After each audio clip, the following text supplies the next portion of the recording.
What's up, ladies and gents? Hosting live from PowerUp Gaming, 9890 South Maryland Parkway. You got the dynamic duo. And no, we ain't talking about Scotty and Jordan. We talking about Silk and R. Dot. What up, Silk? Man, how you doing this lovely afternoon, man? Man, I'm doing excellent. Couldn't be better. Love it. Got a lot of things. Lakers in the news. I know that's your squad. Oh, yeah, Lakers in the news. They did some big things today. But we're going to get around to that. But first, we got to get over this All-Star weekend this weekend, man. Oh, my God. Had a lot of activities going on. It was a pretty big event. What you think about that? I couldn't have been more bored with the All-Star weekend.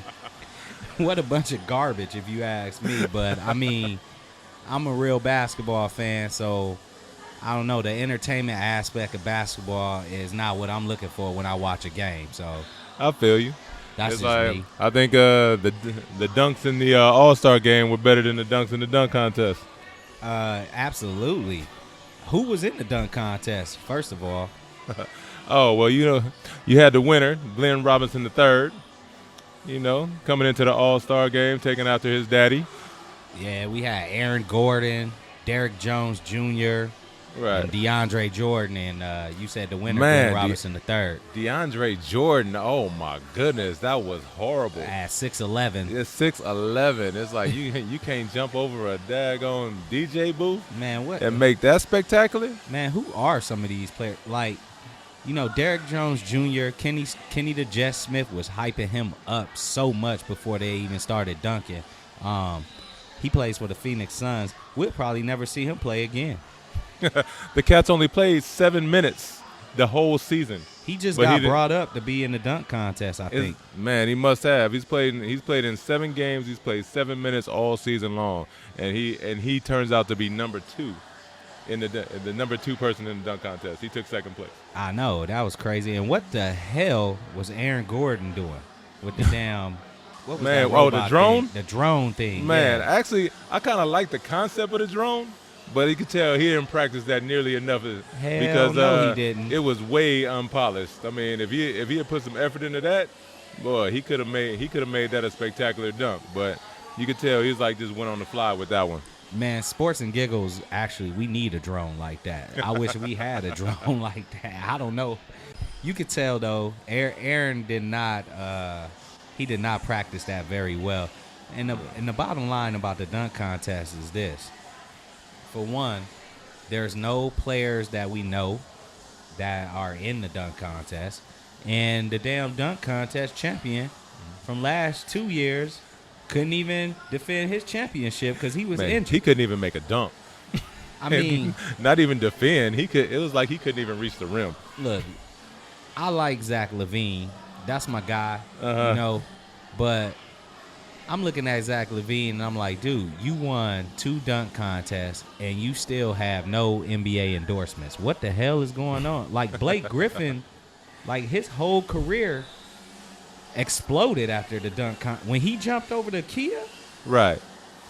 Man. But keep in mind, Blake Griffin also went on some playoff championship teams and has gotten a lot of exposure playing with Chris Paul. So it's like the more exposure you get, the more advertisements you're going to get. Now, when you think about it, it's like right now, nobody really knows him outside of true basketball fans. It's like, why are we going to have somebody endorse our product that ain't really going to bring nothing to the product? You know what I'm saying? Yeah, absolutely. I understand that. Did you have a chance to check out the skills competition? Your boy Kristaps Porzingis, a.k.a. the Unicorn. I can't even believe you can say his name, bro. Kristaps.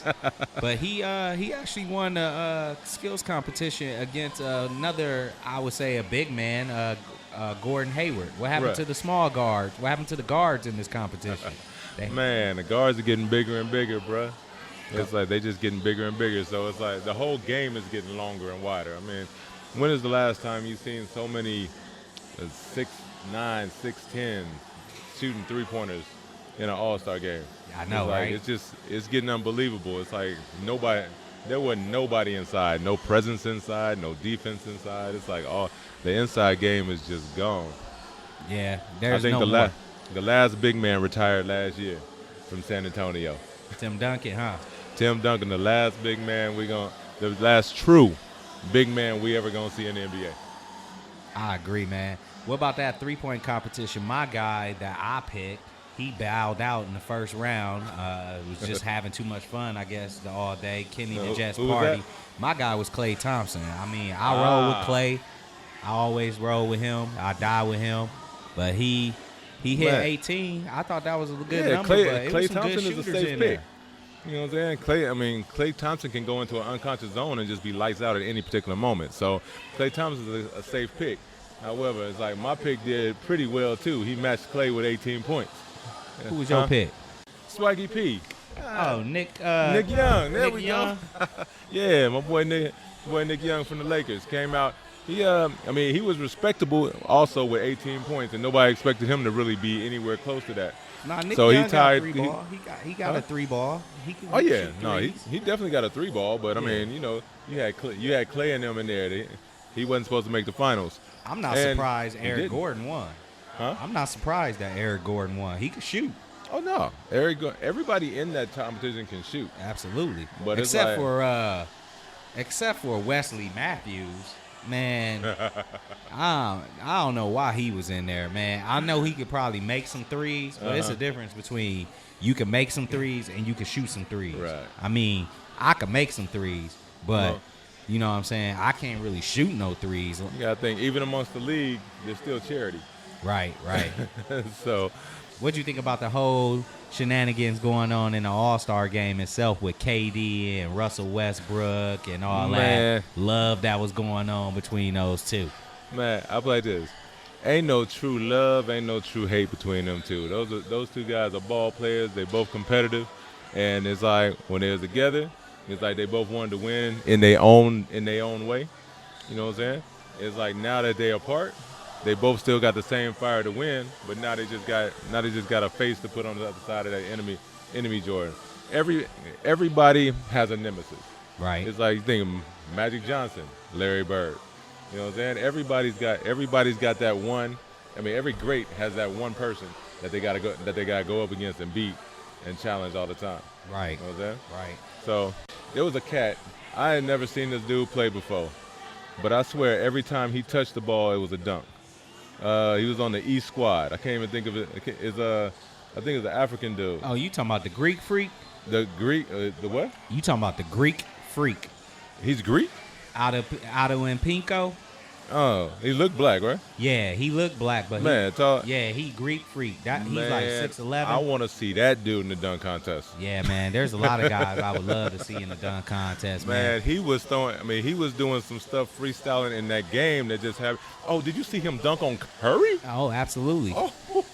Man, I'm surprised. My thing is, I'm surprised LeBron ain't never tried to do a dunk contest. Who? LeBron making too much money, man. Yeah. Man, but all the greats have done the dunk contest, man. And you know what? I think he will win too. I just think he's scared that he might lose. I don't think he'll lose though. I don't know if he probably wouldn't lose because he got all the fanfare. Exactly. But it's like there's a lot of things about him that put him, to me, right underneath the greats. You know what I'm saying? I don't put him up there with the greats because like when I think of the greats, it's like Jordan took his team to a championship.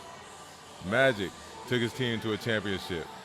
Kobe took his second team to a championship. Shaq took the first Lakers team to a championship. You know what I'm saying?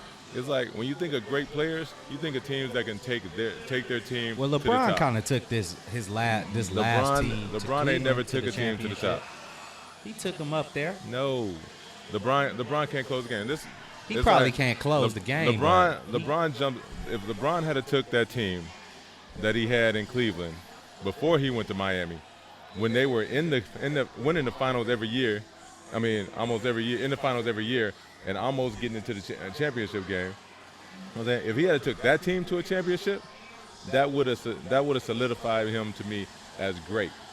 But what he did is he jumped ship, went to some superstars.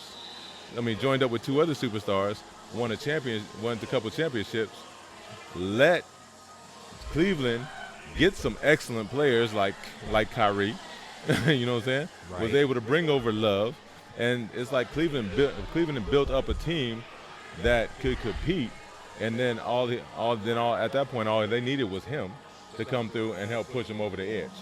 Right. So it's like, so that's why I say it's like he came along and pushed them over the edge, but he ain't just took a team from scratch. You Right. remember when Jordan started, that team he played on couldn't win 50 games. Okay. They probably couldn't win 30 games when they first started. Okay. 7 years later, championship bound. You know what I'm saying? A lot of people feel the same way you feel about LeBron.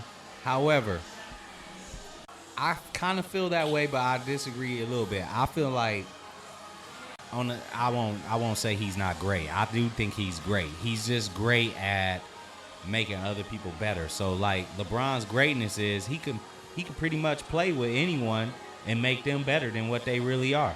Like that's a great attribute. But I think one thing about LeBron is he doesn't display to me total self-confidence. And just like a little thing like not joining the dunk contest all these years in the NBA and you mimic yourself after all the greats that have done it, that just tells me a little bit about your personality. I don't think LeBron feels as if he's as great as everyone else tells him he is. Well, actually, and if he does feel that way, then I would think he was right. You know what I'm saying? It's like, first of all, when I look at the games, even when I look at the championship, yeah, he'll get you a lot of points. He go into the whole 9 yards throughout the game. But in the last 3 minutes of the game, when it's clutch, do you want the ball in his hands, or do you want the ball in Kyrie's hands? Well, we all know that the guy's not clutch, but that doesn't mean. Oh, okay. That doesn't mean he's not great though. Like he's just great in his own way, and that's fine. Like if you're great, you're great. A lot of people can't even achieve greatness in any way or any form. So he's a great player, but I just don't feel like he's 100% confident in his own ability. That's what I don't feel like he is. I feel like in some of the things he says and some of his actions, he doesn't display 100% confidence in his own ability, and that's kind of a problem for me. But we got to talk about Anthony Davis, the MVP of the All-Star game. I mean 52 with 52 points. 52 points. Now, that's the kind of performance I want to see out of my superstars. Well, I mean, he was the hometown hero. I mean, it was in his city. They was feeding him. It might have been staged for him a little bit. He got a lot of minutes too. But him and KD. Did you catch this part though? What? It's like both him and Westbrook got to vote. I think Westbrook got 41. He had just got to 40. It's like it was a matter of which one was going to break the record first. Absolutely. Then what did they do? Did you notice that they took Westbrook out the game? They took Westbrook out the game for the rest of the game. Finish the game. Exactly. Absolutely. I mean, that's what I'm saying. His 52. I mean, it was a great thing. He beat the record. He owns a record now in the All-Star game. He beat a long-standing record with Wilt Chamberlain. Right. And the guy deserves credit. My pick for MVP, I don't even know if James Harden even played 10 minutes. Maybe him and Coach Kerr had an understanding. Hey, I don't want to play a lot, but I thought James Harden was gonna shine. I got you. But did you get a little nostalgic though when you saw Harden, Westbrook, and KD on the court at the same time? Absolutely. When's the last time you seen that trio playing together on the court? I know it had to be like 2010. Man, and it was very reminiscent. OKC fans, they gotta feel a certain way. They gotta feel a little disappointed at, looking at those three all-stars on the court at the same time and wondering, hey man, this could have been special. We could have been Golden State, But I understand them. It's funny how things turn out. I completely understand how they feel when you think about it. You got three players, arguably three of the greatest players, some of the greatest players in the league. They're at the top of the list somewhere in the top 10.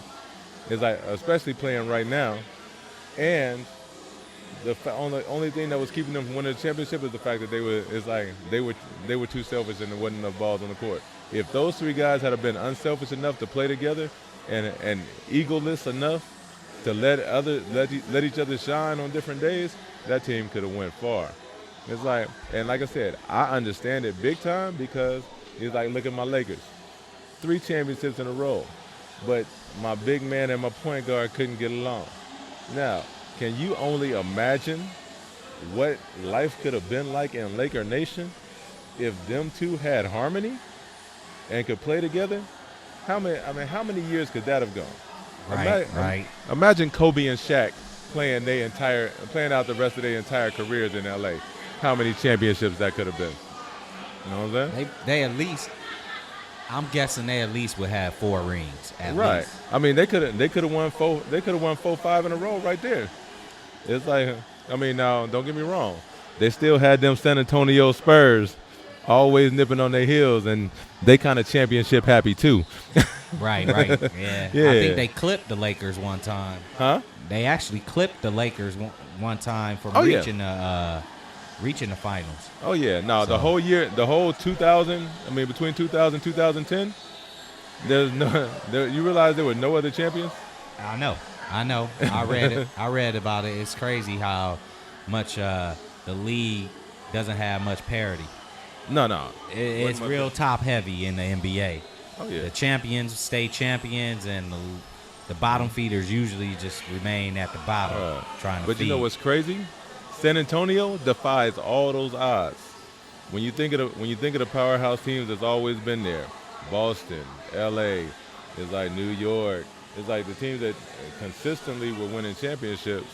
And then you got this little small town of San Antonio. Small towns don't usually fare well as far as winning championships. You know what I'm saying? Yeah, we'll see how good San Antonio remains in the future without the big TD in the middle, the big fundamentals, because I don't know if they can sustain that dynasty persona that they had over the realm of the Tim Duncan era. Yeah. But we'll see though. Kawhi Leonard is a pretty good damn player, and they still got LaMarcus Aldridge, and I think Gasol is going to come back from his injury. So we'll see if that provide a little spark for them. No, they're going to have a good squad, but the one thing Duncan did from the moment he came into the league, he just stabilized that team. Right. It's like whether they off, defense, whatever the case might be, he just came in and just made everything all right. You know what I'm saying? It's like you ain't driving to the middle. You're not driving to the middle no more. You know what I'm saying? I got this defended. You know what I'm saying? I'm scoring inside. It's like my point guards can't shoot today. I'll go for 40. You know what I'm saying? Absolutely. Your best guy coming in the middle, I'm blocking that shot. He stabilized that for the whole time he was there. From the moment he stepped on the court, he stabilized that whole team, and they've been the most steady team in basketball since he joined the squad. No doubt. I agree with everything you just said. We live from PowerUp Gaming, ladies and gents. You got the final score with Silk and R-Dot. Looks like PowerUp Gaming has a party going on tonight. You can come down and enjoy every video game that's ever been made on Xbox One or PS4. And just free play all night down here at PowerUp Gaming. 9890 South Maryland Boulevard, Las Vegas, Nevada, 89183.